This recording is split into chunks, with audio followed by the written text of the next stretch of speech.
start. So I'm Alicia Olguin with Conservation Nebraska Common Ground Program in the Southwest region of Nebraska. And we cover a wide variety of environmental and conservation topics. So today we're actually going to be talking about sustainable food. And all the questions, if you have any, will be kept to the end. And I'll answer those. And then also there will be a link to a survey after you exit the webinar. Please take the survey. It helps us continue the programming and see how you enjoyed the webinar. Okay, so to start off, so we're going to talk about sustainable food. And a couple of things that we're going to hit on is food systems, food security, sustainable diets, and small changes you can make. So first off, what is a food system? The food system is a complex web of activities involving the production, processing, transportation, and consumption. Issues concerning the food system include the governance and economics of food production, its sustainability and the degree to which we waste food, how food production affects the natural environment, and the impact of food on individual and population health. So as you can see in the picture on the left, the food system includes exchanging materials for resources, waste, eating, producing, processing. So it goes producing, processing, eating, and waste after the resources. And so there's a couple different types of food systems. The first one that most of us are in is the standard or global food system. So that is our modern food system, and it involves various crops being grown and animals reared in different parts of the world, then warehoused and shipped hundreds or thousands of miles to consumers in distant markets.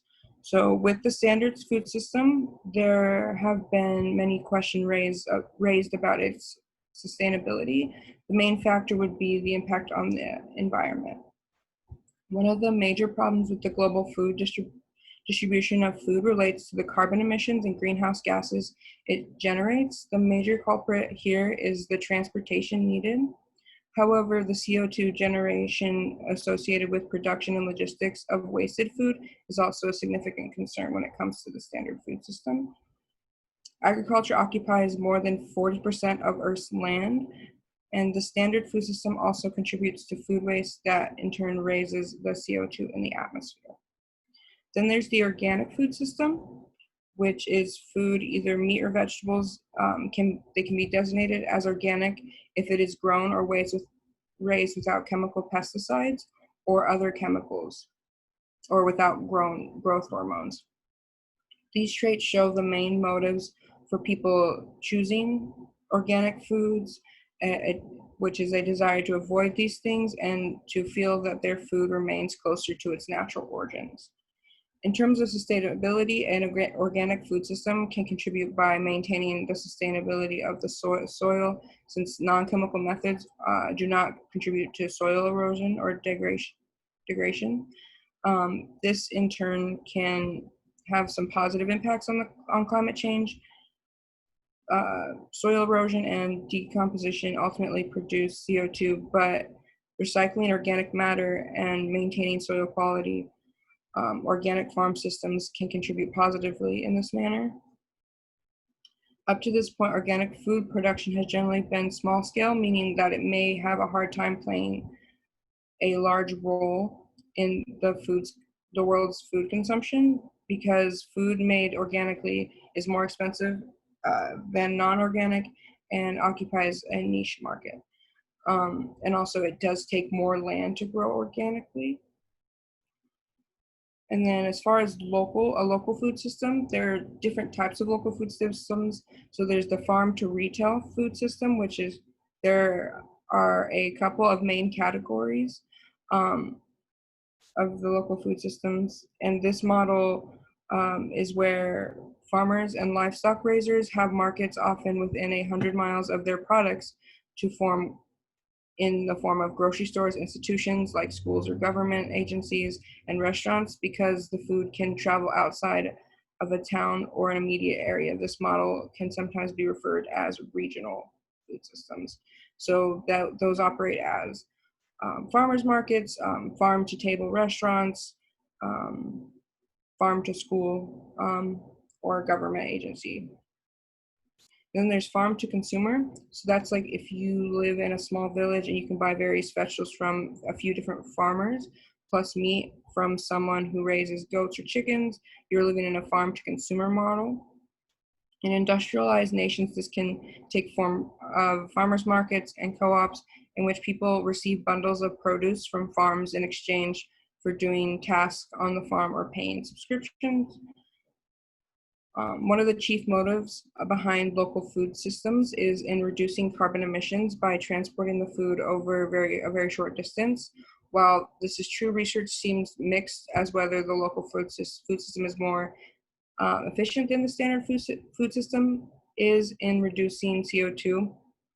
Issues surrounding the inefficiencies of smaller scale local operations and distribution cloud the issue.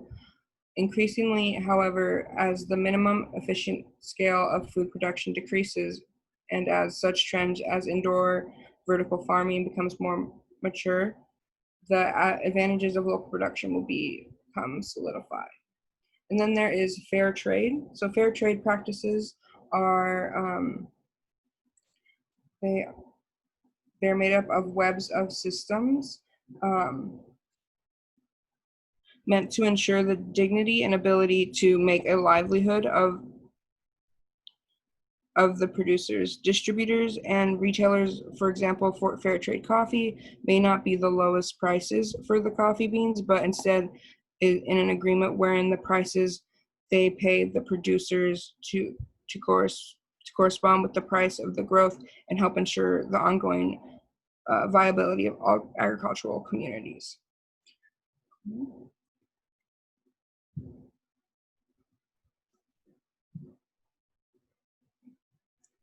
Then we'll move into food security.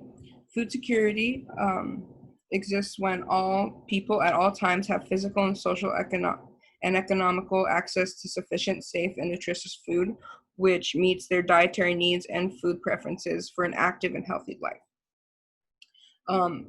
In contrast, food insecurity exists when people do not have adequate physical, social, or economic access to food as defined in food security. So there's different levels of food security and insecurity. High food security would be households that have no problems or anxiety about consistently assessing adequate food. Marginal food security or households have problems or anxiety at times about assessing adequate food, but the quality, variety, and quantity of their food will not substantially be reduced. Low food security are households reduce the quality, variety, and desirability of their diets, but the quantity of food intake and normal eating patterns were not substantially disrupted. And then very low food security, at times during the year, eating patterns of one or more household members will be disrupted and food intake reduced because the household lacked money or other resources for food.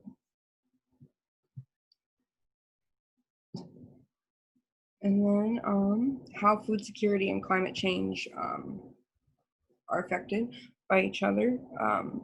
So climate change is a threat multiplier for hungry and undernourished people. Countries with high levels of hunger are often also highly vulnerable to climate change and have low capacity to adapt.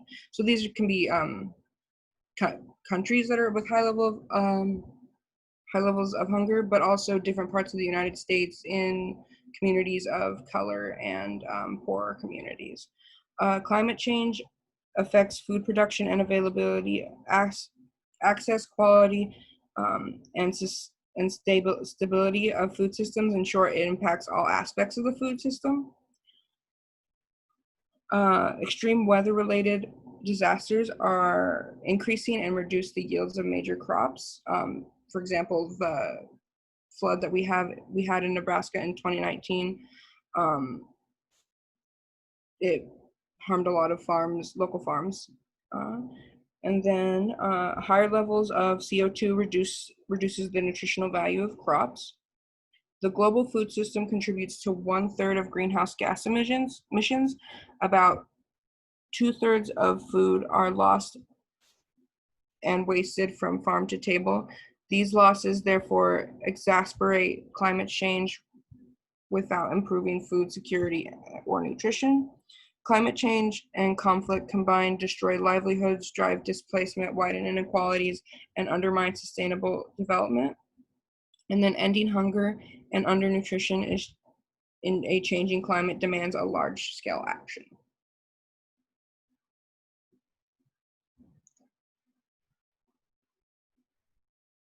So when it comes to our eating habits and climate change, almost every country in the world faces a serious challenge due to our eating habits, whether the challenge is undernutrition or obesity. Global development efforts in areas such as poverty and disease are under threat, but what we eat also threatens the climate, life on land, and life below water. Globally, our diets are too narrow. Even though there are more than 5,000 crops that have been used for food historically, we get more than 50% of our plant-based calories from just 3 crops, and we get around 75% of our total calories just from 12 crops and 5 animals. The lack of diversity in our diet causes a lack of diversity in nature, and it also makes us less resilient to pests and disease in our food supply.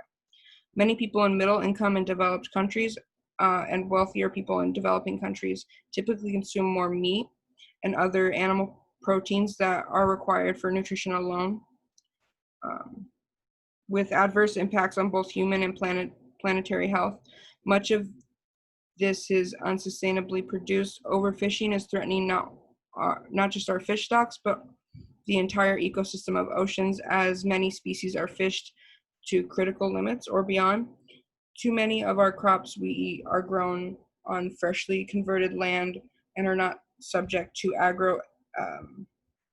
ecological practices which protect the health of soil and water for future growing and for all the other benefits they supply, from carbon sequestering to providing drinking water.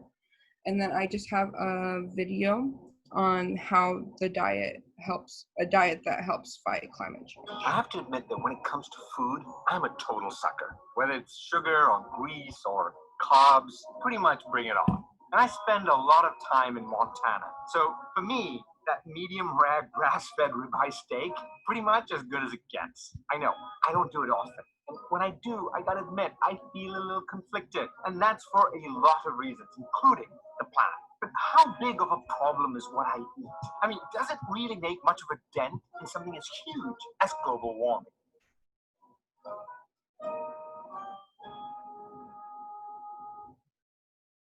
It turns out what we put on our plates matters a lot. About 25% of all the global climate change problems we're seeing can be attributed back to the food and the choices that we're actually making about what we eat on a daily basis. This is greater than all the cars on the planet. In fact, it's about twice as much global warming pollution as the cars.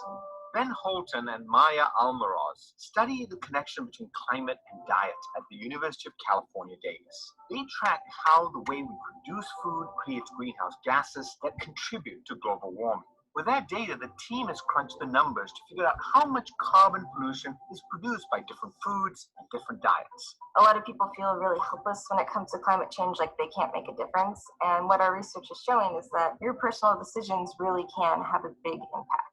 So take that grass-fed ribeye steak I love. If you really look at everything that went into making a single serving of beef, you end up emitting around 330 grams of carbon. That's like driving a car 3 miles.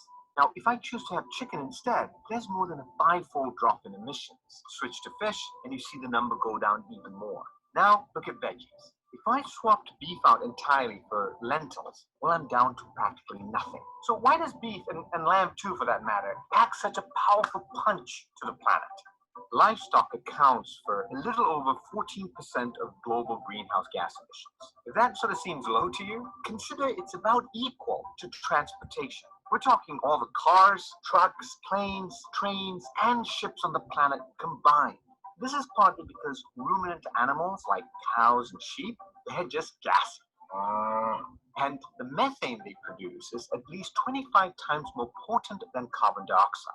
Plus, it takes a lot of land, fertilizer, and about 1 billion tons of grain to feed all that livestock. And you could feed 3.5 billion people with that grain. If we were just directly eating these grains ourselves, it would eliminate a lot of the CO2 that's emitted from cattle production. So it's clear that meat has a pretty big carbon load. But it's also worth remembering that not all livestock is raised equally. In parts of the American West, for instance, ranchers are working to raise livestock in ways that actually help restore the land. And they're experimenting with ways that soil and grasslands can be used to keep carbon pollution out of the air. But even these sustainable ranchers will really tell you we're probably eating too much meat.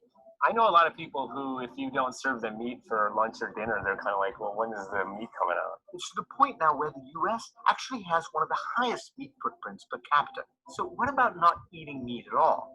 Vegan is the way to go for the least impact on the planet, but it's not that much different in terms of emissions than, say, a vegetarian diet. And the team found that the environmental impact of the Mediterranean diet is pretty similar to vegan and vegetarian diets. It's a lot less meat heavy than what Americans are used to. So fish and poultry a few times a week, beef maybe once a month, plenty of plant-based foods, of course, loads of olive oil.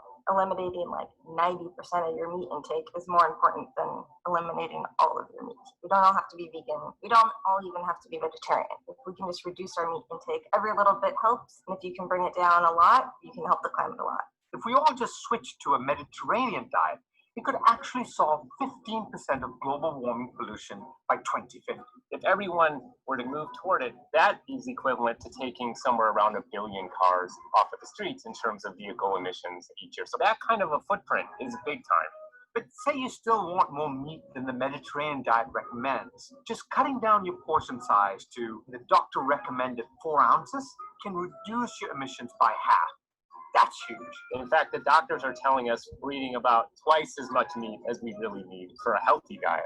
The good news is we are listening to our doctors. In the last decade, there's been a 19% drop in the amount of beef we eat.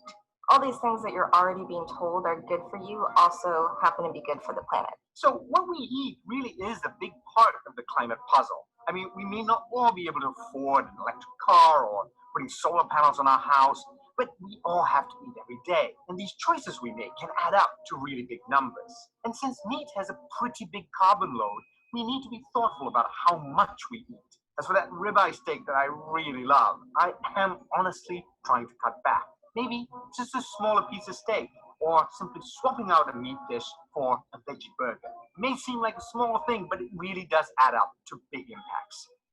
Hey, so what did you have for dinner last night? Find out how your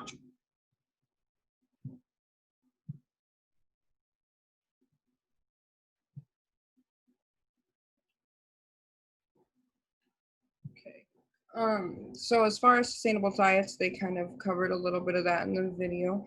But for sustainable meat, consuming less red meat and dairy will typically have the biggest impact for most people in wealthy countries. That doesn't necessarily mean going vegan. You may just eat less of the foods with the biggest climate footprints like beef, lamb, and cheese. If you're looking for substitutes, pork, chicken, eggs, and mussels have smaller footprints, but plant-based foods like beans, pulses, grains, and soy tend to have more climate-friendly options of all. Buying locally and grass-fed beef will also help cut the carbon emissions. And then bison is more sustainably raised than beef and is not federally allowed to be given hormones. All bison is grass-fed, and some may be finished on grains. The term refers to the animals are fattened that are fattened for the last few months before slaughter.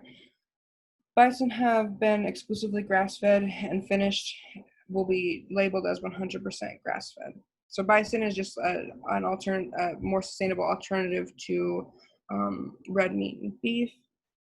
And then a number of studies have shown that chicken and other poultry, like turkey, have a lesser climate impact than other livestock. Modern day chickens are bred to be extremely efficient at converting feed into meat that that's not to say chicken is perfect. Industrial scale poultry operations still create water pollution and have prompted major concerns about animal welfare. But if you're solely focused on climate change, chicken usually produces far fewer emissions than beef and a bit fewer than pork. And then for a vegetarian diet, that's just refraining from eating meat and some other animal products. As the video showed, cutting your meat consumption at all, like even a little bit, is going to help. But a vegetarian lifestyle is a bit easier than a plant-based or vegan lifestyle, because you're just cutting out meat and you can still eat like dairy and eggs and honey. While plant-based and vegan lifestyles are often refraining from eating meat and other animal products like dairy and eggs, and a lot of time honey. And then lastly, where you can start if you want to start eating a more sustainable food is that you can eat a wide variety of plant-based foods and ensure that they make up a large portion of your diet. Look for trusted third-party accreditations and traceability information, which can help you understand where your food came from and how it was produced. And then make sure any meat or fish you eat is sustainably produced. If you can't find a trusted certification, ask the supplier, like the grocery store, if they know where it came from. And then don't eat types of fish that are over harvested. Shellfish is a great alternative. And then again, just making sure you're eating a variety of foods and not just like a couple of the same vegetables, that can go for vegetables, meats, or anything like that. And now I will take any questions. And also, if you want to know about more events like this, you can like Conservation Nebraska on Facebook. And to learn about what the Southwest region of the Common Ground program is doing, you can join the group Conservation Nebraska Southwest Region on Facebook. And then just another reminder to take the survey linked at the end of the webinar.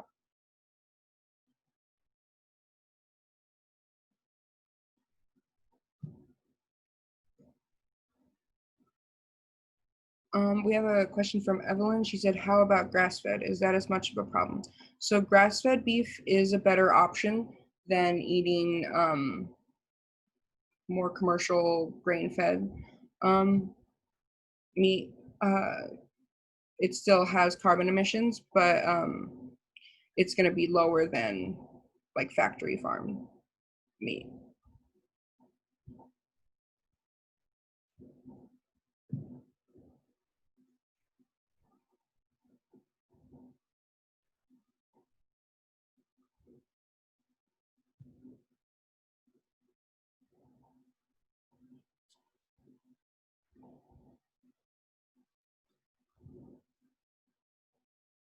So if anybody has any other questions about any of the diets or anything, I can answer those.